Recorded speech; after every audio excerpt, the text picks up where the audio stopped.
their annual KDS gift in perpetuity. Alan will sorely be missed, and his memory will definitely be forever a blessing. Now, it's my sincere pleasure to introduce our featured presenters today. We are very honored to welcome our very own Executive Committee member, Dr. Carol Smokler, licensed clinical psychologist with over a decade's worth of experience in crisis management for JF&A, and Rabbi Daniel Smokler, Carol's son. Rabbi Smokler is the Chief Innovation Officer for Hillel International and a proud graduate of Yale University. They will talk about life during the pandemic from a psychological and spiritual perspective. I now turn it over to Dr. Smokler. Hi, pleasure to speak with all of you today. And I have a lot of experience in crisis management and resilience, but no experience in pandemics. So I'm right where the rest of you are. This is new to me too. And as I heard someone say on the news, it's so different than our average crisis. It's not like a hurricane. You don't see it coming. You can't go out and buy water and prepare for it. Know that it's going to be over and watch it fade into the distance, and you're left with the cleanup chores. This is unknown. It has no timeline. We can't see it. And there's an enormous amount of uncertainty that we're all living with. And it's unlike anything I think any of us have ever experienced in our lifetime. I hope we never experience anything like this again. So I want to talk about some strategies for coping, because this crisis is a marathon, not a sprint. It's going to take a long, long time. And if you're like me, over 65, it's probably going to take a longer time to go back to something that's normal or close to what normal can be in the future. So I want to talk about coping, how we get through every day. A lot of people I knew were saying we're just planning on getting through Pesach. So here we are after Pesach, and it's not over. There's way more in front of us, and it's unclear what that path is going to be. So how do you cope? Well, first of all, you have to be taking good care of yourself, which means you need to eat, you need to sleep, and you need to exercise. And you'll find that sleep is better if you turn the TV off at dinner time. You can't watch CNN till 11 and hope to get 7 hours of sleep, or whatever your favorite cable news show is. You can't keep watching, because it keeps you agitated and keeps you from really relaxing or giving yourself the benefit of sleep.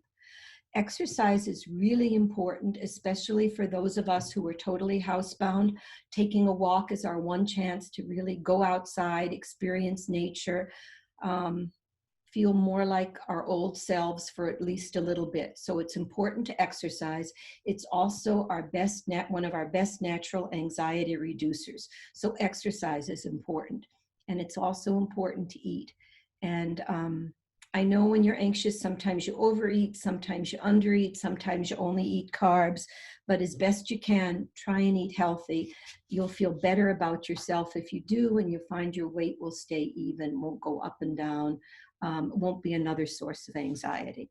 It's also important to stay connected, and technology gives us the ability to stay connected to each other in new and different ways.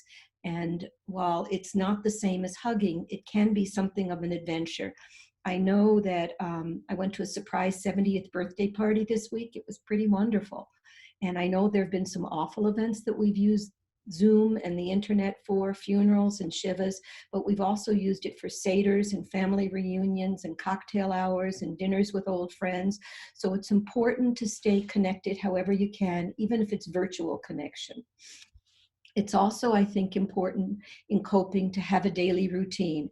Have something that you do, have a plan for the day. In the morning, for example, I go out for a walk at 7 o'clock every morning because it's the least crowded time of the day. But I know I get up, I put on my shoes, and I'm out the door. And then I have a certain time that I clean, and then I have other things that I do. So I think it's very important to have a schedule that's regular. It gives you a reason to get up and get going every day, and to not just wallow in how badly you feel or stick your head in the TV set. So I think that's really important. I also want to add to that, it's also important perhaps to use Shabbat in a way that's different. Turn off the news. Oh, there's my granddaughter. Hi.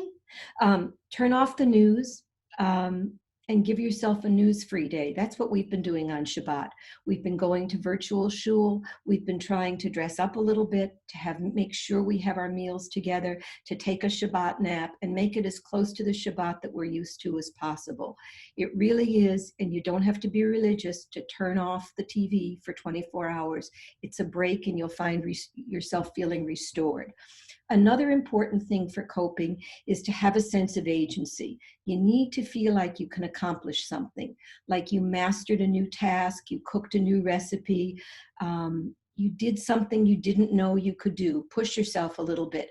I'm taking a course on Musar, learning every week a different value over the eight weeks of the Omer. One of my sons is learning how to cook new recipes. It's wonderful to give yourself, if you can, a sense of mastery. Oh, another thing you can get mastery over is I'm cleaning out every drawer in my house, one drawer at a time, every day, one drawer a day. Anything you can do that makes you feel like I accomplished something, makes you feel a sense of control, a sense of success, a little bit takes away some of that uncertainty. Another thing that helps is being of service to others. Find a way to help some other people. Listening, calling, making food for people who are housebound. Anything you can do that helps you feel like you've been of service to someone else will make you feel less helpless and better about yourself. So those are some coping tips. Now I want to take a few minutes to talk about the two main emotions that I think most people are dealing with. And the first one is the active one, is anxiety. And this is a normal reaction to this terrible situation. We're all on edge from uncertainty, from being cooped up, from not knowing what the future is, from wondering if we're going to get sick. And that's a normal reaction. You can feel it physiologically. Sometimes you get it in your stomach, you get knots in your stomach, or an upset stomach, you can get a headache. In my case, I find I can't sit down. On days I'm anxious, I can't sit down, I have to keep moving. So I think everyone has a different way of experiencing anxiety. For some people, it's too little eating. For some people, it's too much eating. It's binge eating. It's an all chocolate day. So be wary, be careful that you know that what you're experiencing is anxiety. And let's talk a little bit about what you might do with that kind of anxiety. You need some coping skills. One of the things that helps is if you allow yourself to breathe. You'll find if the anxiety is creeping up on you, if you just sit down in a quiet place, or even if you can't do that, turn around and just make yourself quiet for a minute or two, sitting or standing, and just breathe. Breathing lowers your heart rate. It makes you focus on something else, like your breath, and it lets you be in control. A good thing to master during this time of being housebound is meditation, because then you have active use of that skill of breathing and calming oneself. But you don't have to meditate to know how to breathe, to bring down anxiety and arousal. So that's a good thing to do. The other ways maybe of dealing with anxiety is what distracts you. It might be that you say to someone who's living with you, help me, I'm so anxious, and they can distract you. It might be that your favorite record does. If you pick up a book, if you turn on a video that's really funny, find a way to distract yourself when the anxiety is creeping up. The other emotion that I think we're experiencing a lot, which is a lot harder to deal with, is the awful sense of loss and grief. Grief expresses itself in a much quieter way often than anxiety. And we have losses, great and small. We lost Alan Cornell. That's certainly a great loss. There have been other deaths, illness, and things that are large loss. We also feel the loss of being with our family, being with our friends, the separation from others. And then there are the losses of life events. 70th birthday this week. Graduations, proms, parties, anniversaries, all those things, big things that are life events that we're not going to be experiencing in person, maybe only virtually right now. And then there's also the loss of little things, and they're legitimate too. I'm upset because I have to color my own hair if I want to have hair color. I can't pick my own vegetables out in the store. I like to touch them and feel them and know what I'm getting. I feel sad that I can't go out and play tennis. I can't go to my Pilates class. We all have those experiences, smaller ones of sadness and even smaller ones. I was upset when they were out of eggs this week. I was dying to have an omelet. It's okay. It sounds trivial. Yes, no one's dying, but all those losses are okay to experience and to acknowledge, both for ourselves and for others, for missing our friends, for missing things that are the normal parts of our life. It's okay to acknowledge that we're losing them, that we can't have them right now, and that there's a lot of uncertainty about that. We don't know what the future will hold. And for all of us who are over 65, we have an even longer future ahead of us, I think, of uncertainty, because we don't know when we're going to be out of quarantine, confinement, self-isolation. It's going to take a longer time. But for young people, they don't know when they're going back to work. I know my grandkids, they don't know when they're going back to school, when they can be with their friends. So there's a lot of uncertainty, and it's okay to acknowledge how awful that can feel. I want to talk about one more thing, and it's marriage and or the people that you're living with. It's hard to know how to survive in close quarters. And there are going to be moments of irritation. There are going to be moments of anger. Sure, that's all part of it. But I think something that helps is if we honor the fact that we all are dealing with this in our own unique ways, and there are going to be real differences. For example, I like lots of information. I like a couple of hours of news. I like to say what's getting me angry, what's bothering me. My husband won't turn on the news, doesn't read the front page of the newspaper, doesn't want to deal with that. It's okay. We just have to say that each of us is different, and we're going to process this in different ways. When he's anxious, he wants everyone to go away and to have quiet. I want to talk and talk and talk until I can talk it out. So we have to know that everyone has a different style, and we have to tolerate and understand the differences. Now I want to talk in closing a little bit about, is there anything positive in this experience? So here's some of the ideas that I came up with, and you can think about your own. We are saving lives. By doing what we're being asked to do, we may be saving our own lives, but we're helping others to saving their lives too. And saving life is an important task. It's something that we're all committed to doing. We can learn things about ourselves, both negative and positive, and have a better understanding of ourselves and those we're living with.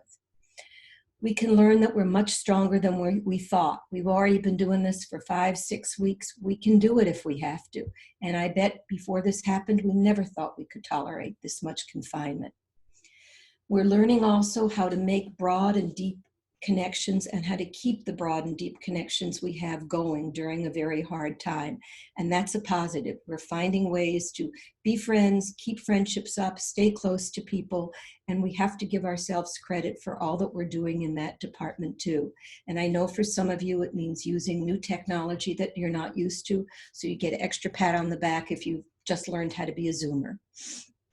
I'm hoping in the end that the positive that comes out of this is that we can rebuild in this country and this world a society where we're not just interconnected by technology, but we're connected to each other in real ways, and we understand that we're really responsible one for the other.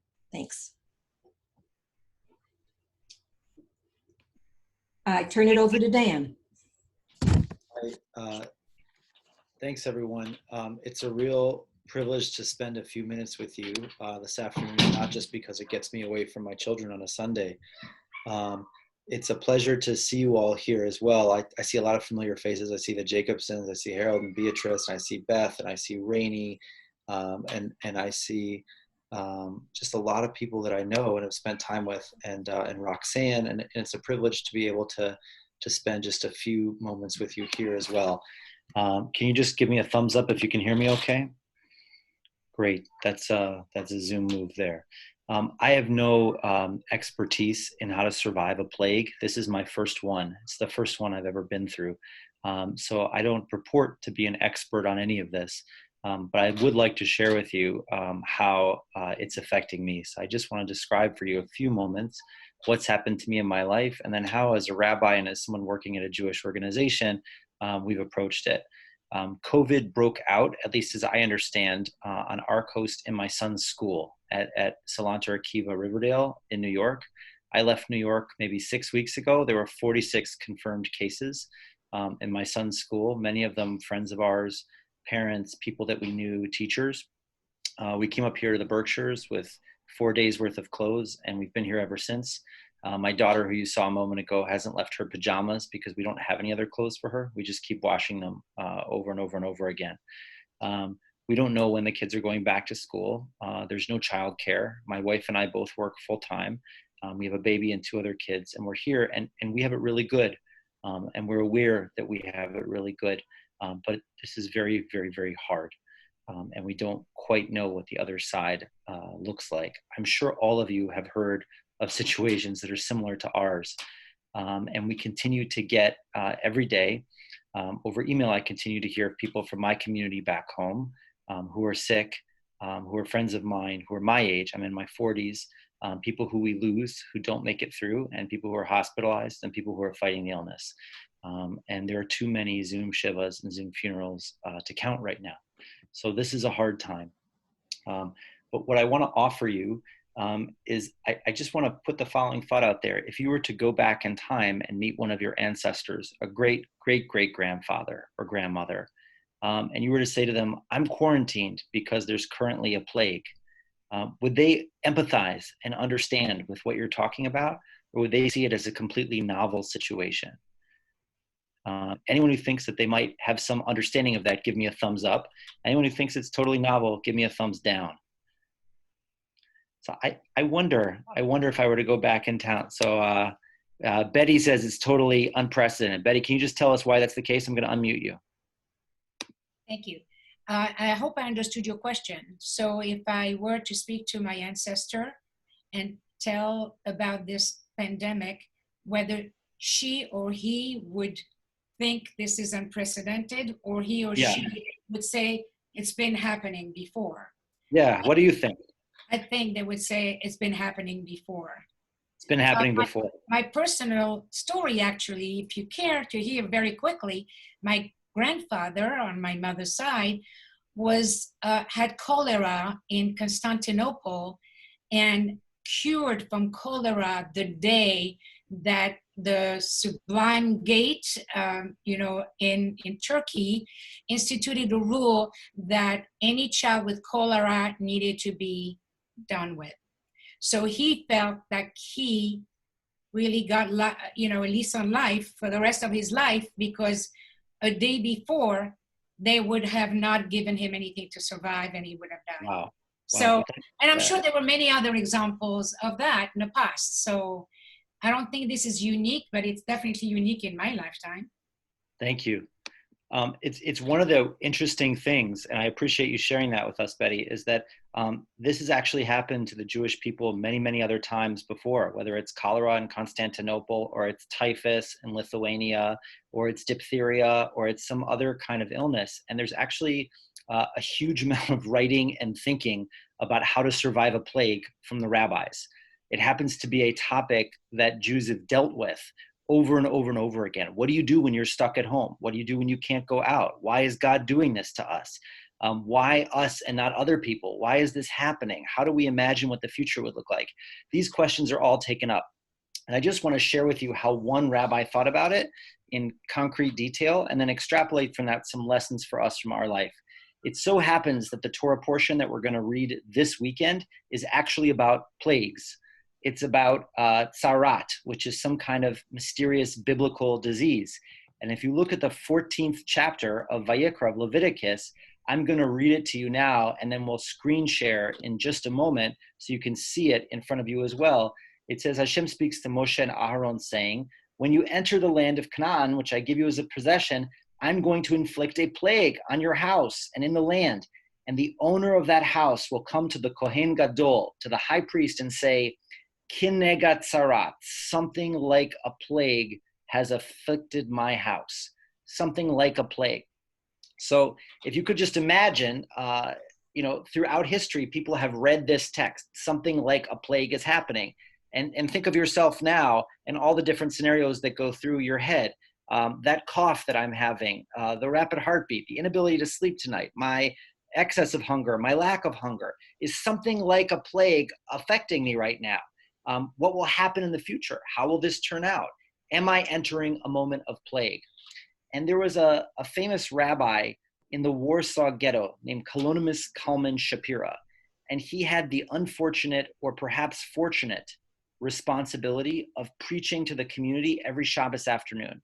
So in the Warsaw Ghetto during World War II, this Rebbe actually preached to people every Saturday afternoon. And then when Shabbat was over, would write down his sermons, and he buried them in a milk can when the Nazis destroyed the ghetto.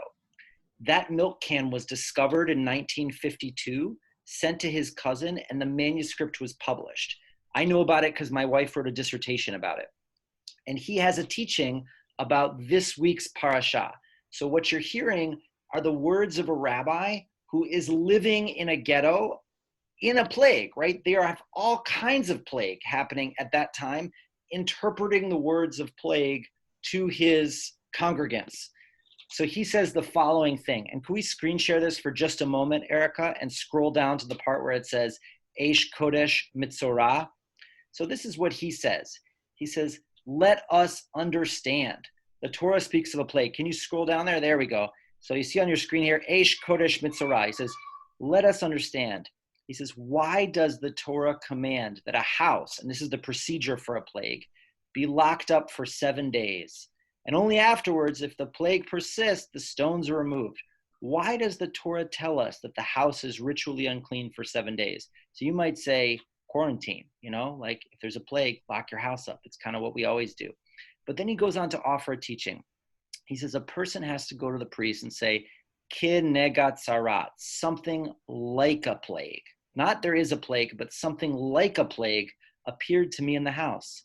And even if this person is a scholar or knows the exact definition of a plague, or today you would say is a doctor or a public health official or has treated many patients, you still have to say something like a plague is happening, not exactly.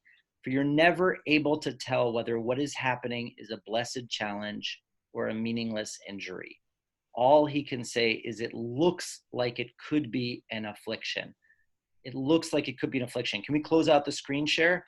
And I just want to ask anyone here, if you got that text, what do you think is going on there? Why is it when a plague strikes in the Torah, you have to say, it looks like it could be a plague, not there is definitely something going on? Would anyone like to venture a guess? If so, Harold Jacobson, let me unmute you right here. Perhaps the feeling is that you don't want to call it a plague because A, you don't want to alarm the listeners, and B, because you're probably not sure yourself. Oh, what an answer. You don't want to alarm people and you don't know yourself. Anyone else want to venture a guess? Raise your hand up and we'll unmute you.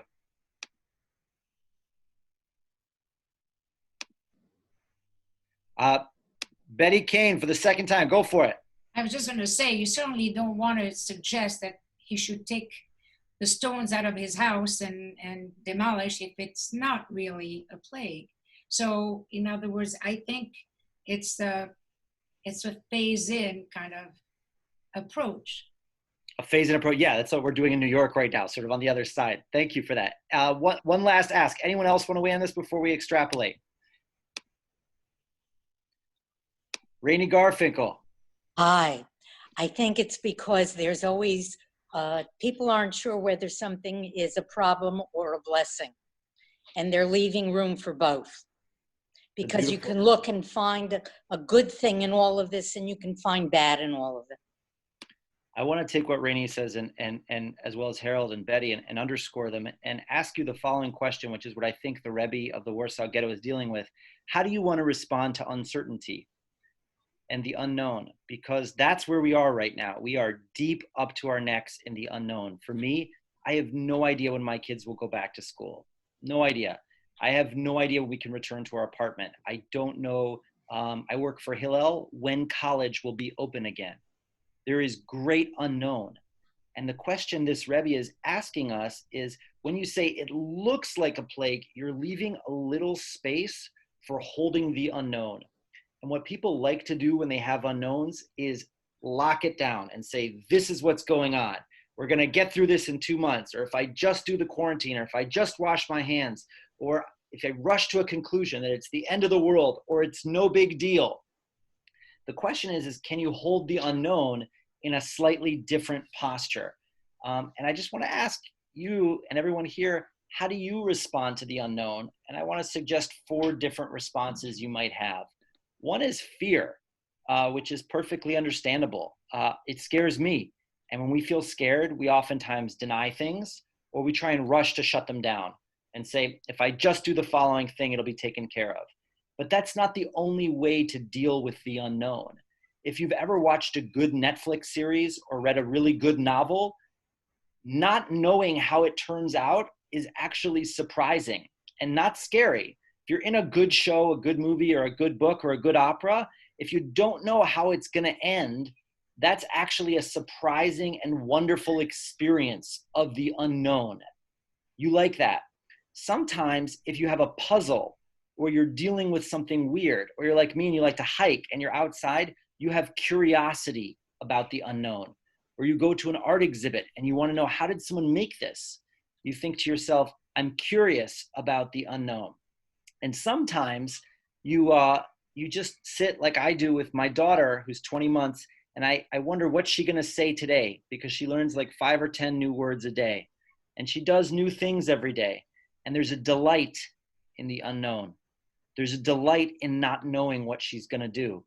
And so I wonder if in holding the place for the unknown, I'm not trying to offer a saccharine, sugar-coated perspective of a plague, but every day we're not just sitting there scared. There's a lot that happens in the day. And I'm wondering if there might be moments not only of fear, but there might be moments of surprise. Like, I never knew that my spouse or my children or my grandchildren were like this. I never knew this about my house or this weather or this item. I wonder if there's curiosity. I'll give you an example. I used to hate having dinner with my family, my nuclear family, my kids. It's just a mess. But we have dinner tonight every day. We have no other option. There's no one else here. I can't say I'm still at work. So I have to have dinner with my family. Turns out I actually like that. It's curious. It's interesting. Sometimes there's delight in the unknown. I've experienced a lot of delight in hiking. It's not my whole day. Like, I'm not living my best life here. But it's not the only posture to say that we have fear in the unknown. I just want to make 2 other points, but let me pause right there. Questions, comments, thoughts, or reactions to that before we move forward? Just feel free to raise your hand if you want to comment, and if not, we'll move forward.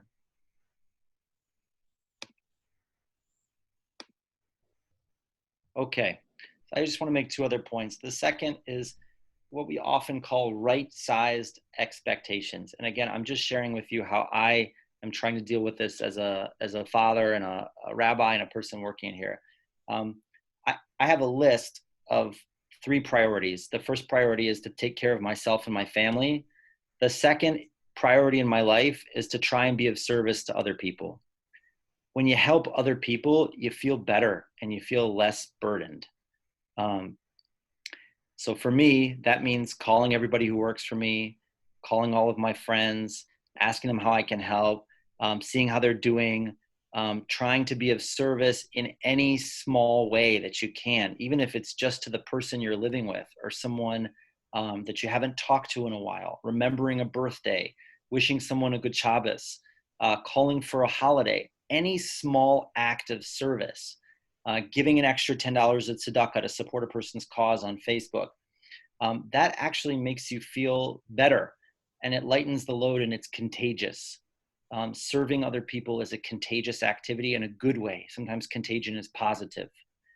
And then the third thing I think about is the difference between what needs to be done and what you can do. I would really like to save the world, and I can't. And my priority is I want to be able to look back on this time in the future and feel proud of what we as a family did. That doesn't have to be grandiose. So it's on some level, I hear a lot of people, you see them on social media, who think that during their quarantine, they're going to learn 30 new hobbies and live their best life. And you know, my mother might be doing that. She's very good at doing those things, but not everyone will. And I won't. So if you're not doing that, the question is, what is the right thing, the right size approach for what you should be doing? And it's probably to take care of yourself and your family, serve other people, and then think about what actually needs to be done and what you have to do. And somewhere in that Venn diagram is a sweet spot.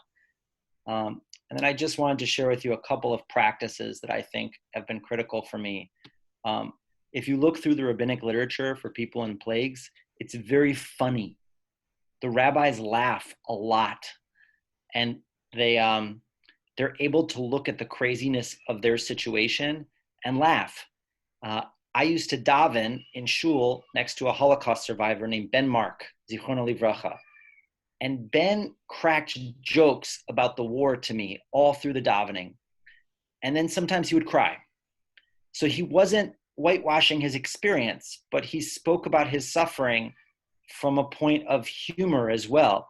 Not because it was funny, but because it was one way of experiencing the world.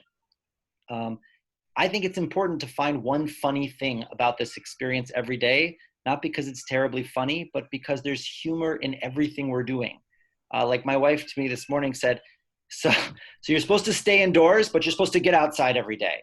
And you're supposed to wear a mask, but really a mask does nothing. And you're supposed to stay 6 feet away from people, but really the virus can travel 20 feet or not, and we're not sure. And it can be on the cardboard from the store, but if you leave it outside for 3 hours or 3 days or 3 weeks, it might go away, right? Like, so there's humor in every aspect of how we're treating this.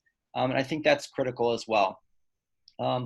Finally, I just wanted to offer just a couple of other things that I use to think about this. One is I write down in a journal every single day how that day was, like a log, even if it's just 2 or 3 sentences. Today was terrible. Today was wonderful. Got some sleep, did this. Because if you look at it over a period of time, you actually get some perspective on the emotional storms of living in these terrible conditions. Even if it's just 2 or 3 sentences, made it through the day, ate too much at lunch, hopefully I can watch that movie, the end. Whatever it is, just by chronicling that, when you have a really tough day, you can look back at the last 20 and see like, is this an outlier? Is this a trend? That's what's really on my mind. Finally, 2 other things. One is at some point you will tell a story about this time. Maybe next year at Pesach, maybe at a bris for a grandchild, or at a simcha or a wedding, or somewhere you'll tell a story about this. You get to choose what the story is. Is this a story of terrible isolation and suffering? Is this a story of resilience? Is this a story of unknown kindnesses happening? Is this a story of where America went wrong? Or is this a story of where America righted itself? There is no right story to be told here, but there's enormous power in the narrative that you choose to tell about this experience, if it's authentic and not sugar-coated and real and deep. So I would invite you to think on that perhaps. What's the story that you want to tell about this? And then finally, there's a beautiful line in Purim where Mordechai looks at Esther and says, Umi odea, and who knows, im leit kazot higat lemalchut, if for just such a crazy situation, Esther, you were chosen to be queen. And the way that's usually interpreted is maybe you have a particular purpose in this crisis. And we will never know that. You'll know that. God will know that. But what's your purpose in this crisis? It might be between you and your children, you and your community, you and God, you and yourself, but you have some purpose that brought you into this craziness that is up for you to understand. If someone else tells you what your purpose is, it's almost always wrong. I don't believe in other people know what your purpose is. You know what your purpose is. So what's the tikkun? What's the special healing or fixing on a micro or macro level that you can offer? And I find that to be a beautiful thing to pray about, to ask God and say, you know what, Hareini et darakecha, show me your ways. Let me know, what do you need me to do in the world? How can I be useful? Because that's a lot more agentic and empowering than thinking woe is me. Woe is also us. This is a woe time too. But who knows? Maybe you were chosen for this moment because there's something that you need to do. So I leave you with that, and I really thank you for just a few moments to reflect on this. Any questions, comments, thoughts, or reactions, please feel free to raise your hand. Beatrice is raising her hand. One sec. Yeah. Go ahead. First of all, I want to give a big yeshikoach. Second, I want to tell you that the healing that you do, not only for us that have been listening to you, but in the world, the tikkun olam that you do, for me is beyond words.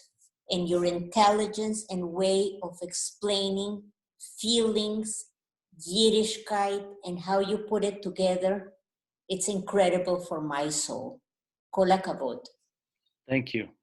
I appreciate you saying that. Thank you. I really do. I really do, Beatrice. Thank you. I'm gonna. I think Jane has a question. Jane Glazer. Jane Glazer, you're Oh, like yeah. around the corner from me. Exactly. And I was going to keep my mouth shut, but I'm not known to do that. I agree with Beatrice. What you have done for my heart is so good. You've put things in a perspective that makes me feel safe. And that's what I think we all want to feel, is a little safer. So I am so glad you're my neighbor, even though I can't see you. So We might do a drive high where we come by your window and wave later today. right, You ready for that? anyway, thank you, David. All right. Thank you all so much. I really appreciate the time, and I'll turn it back over to Ida right now. We certainly have time for a couple of questions for either Carol or for Dan, so please feel free. Just raise your hand. Does anyone have any questions?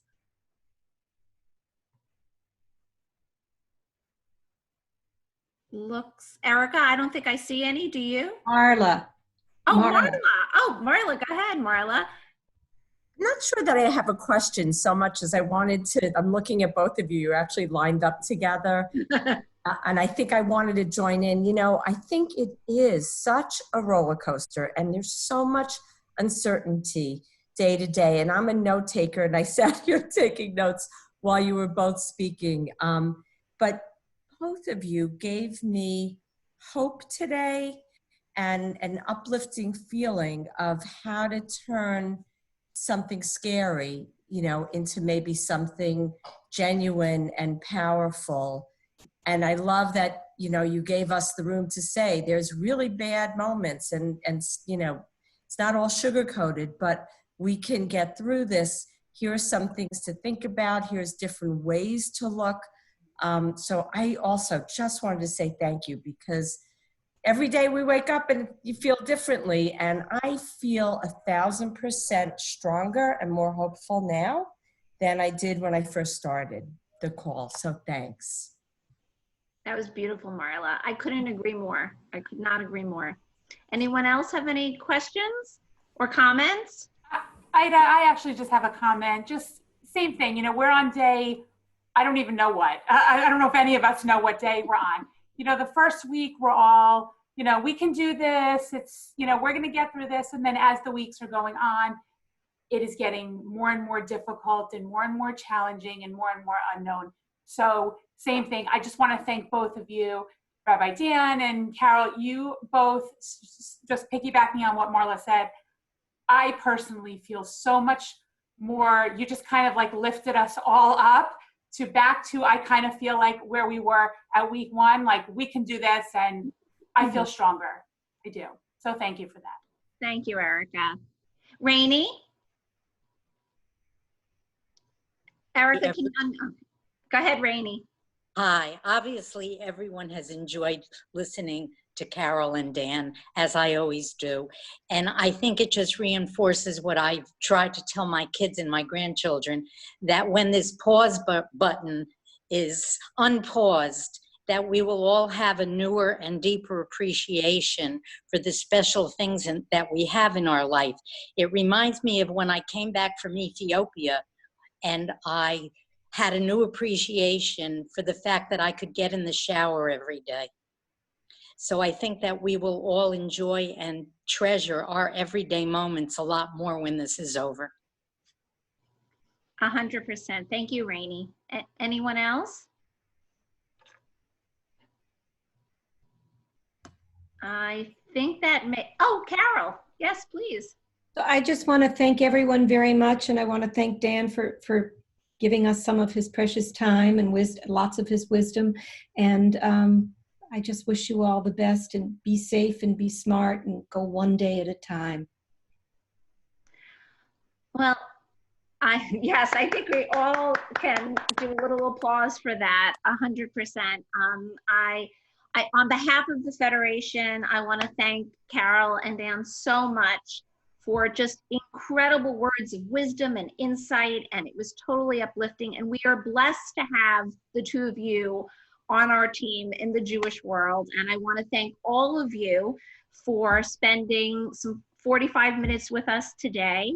And just to remind you to please, we are e-blasting all the time with programs. Our goal is to keep, we are the backbone of the community as a federation, and these programs are added value to keep us all strong physically and emotionally.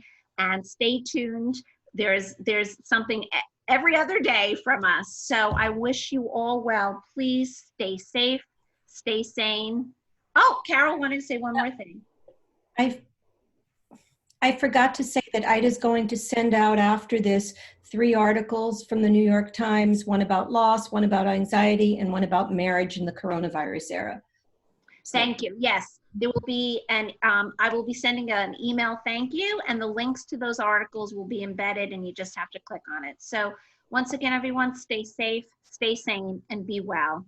Have a good Thank you. Bye. Bye.